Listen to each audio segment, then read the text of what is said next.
Hi, everyone.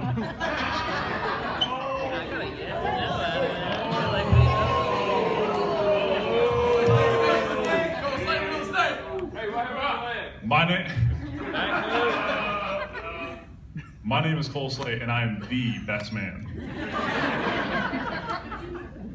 I've known Emily since she was 2 years old, Tyler since we were 5 years old, and nobody in this room has more dirt on these two than me.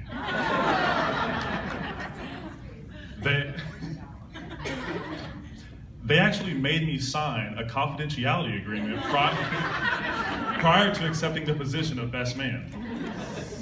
I wasn't allowed to discuss skeletons in closets, partying, drinking, college, after college, or their dating lives. I almost declined the position. But y'all buy me a couple cocktails and I open up real quick. Tyler really isn't the most emotional guy. That's a shock. He doesn't care much about special occasions, unless it's a bass tournament, or talking about his feelings, unless he's complaining about how bad he sucked in the bass tournament. Per usual. That being said, Tyler didn't technically ask me to be his best man. I received a piece of snail mail that had a card in it. The card looked like a cutout piece of Publix paper bag with "Will you be my..." This is why I had to actually read off of this, because I would just start laughing and I wouldn't know where the heck I was. The card looked like a cutout piece of Publix paper bag with "Will you be my best man" written on the inside in super girly handwriting. If this most sincere request to be such a big part of Emily and Tyler's big day wasn't signed "Love, Tyler,"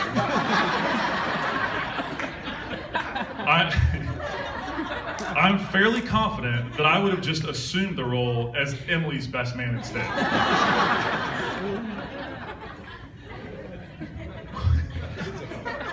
What most people don't know, and I actually didn't even remember until I started doing a little research for this speech, is that I've actually known Emily and the Dragoviches longer than I've known Tyler and the Dryers. It all started on a blistering hot May day. Back in 1992, a new family of 4 had moved in across the street. 2 children were both girls, a toddler that had just turned 2. Now, you can't really tell much about 2-year-olds, okay? But I knew this little girl had high maintenance written all over her. And right off the bat, I felt terrible for whatever poor soul she ended up marrying down the line. And a 6-year-old girl that was simply too cool for school.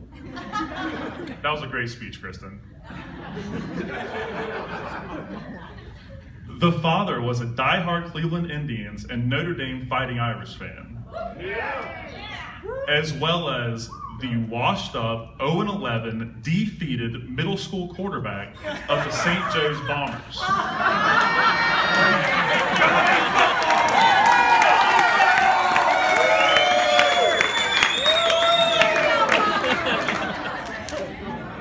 Who would later try to rekindle his middle school glory days by always demanding to be the all-time QB of the cul-de-sac games of touch football.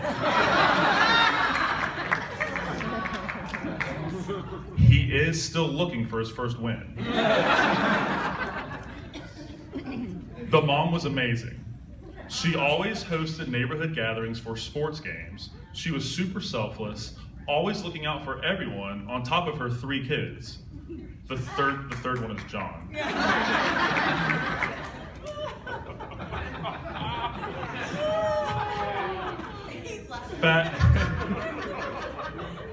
Fast forward 3 months to August 24th, 1992. the first day of kindergarten in Miss Anderson's class at Mandarin Oaks Elementary School. I opened the classroom door, walked in, and there he was.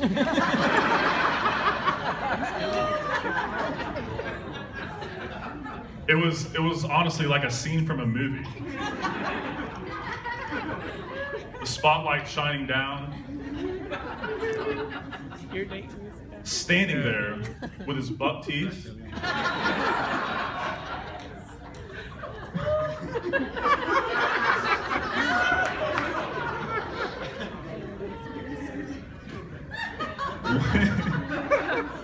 Wind blowing through his hair that didn't look like it had been washed or combed since the week prior,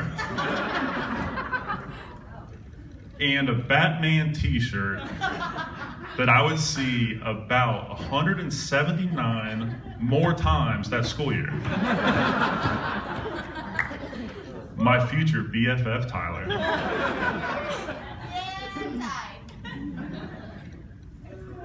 In elementary school, Tyler and I were in kindergarten and third grade classes together.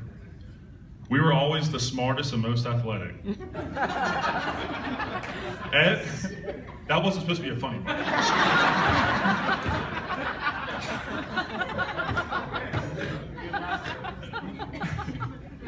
As we got older, Tyler left me behind when it came to intelligence and athleticism.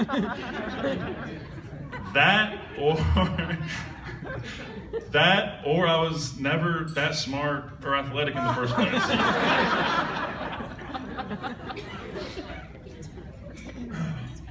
I might need a handkerchief for this. Yeah. He also left me behind at Mandarin Oaks Elementary School. Tyler and his family moved away over the summer to Joining Creek Plantation after third grade. Aww. About 3 years later, my parents and I made the same move to JCP.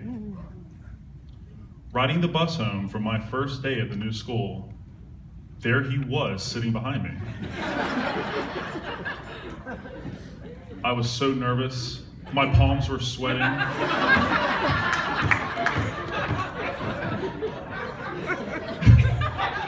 I didn't know what to say. Finally, I bit the bullet. I turned around, looked him in the eye, and said in my unbroken 11-year-old voice, "Hey, Tyler, when did you get braces?"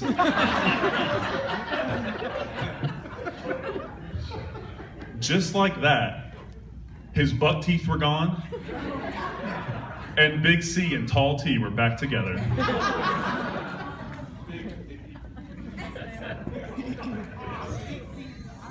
We were inseparable from that point forward. We lived together for 4 years at college in Gainesville, and then 4 years after college here in Jacksonville. 8 years total I had to live with this guy. 8 years living with someone is a very long time, and the perfect transition into something that I need to share with everyone about Tyler. And about us.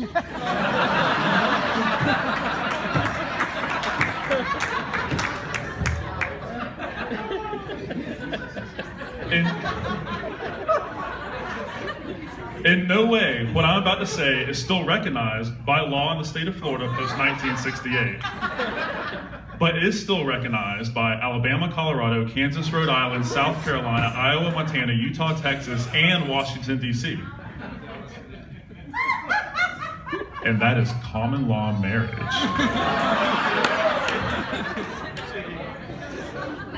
Essentially, common law marriage is recognized when two people live together for more than 7 years. There are a few other major details, but those are unimportant.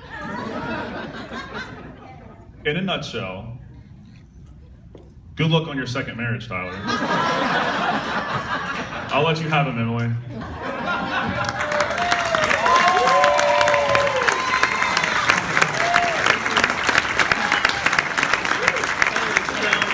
All right, everyone, please raise your glasses at the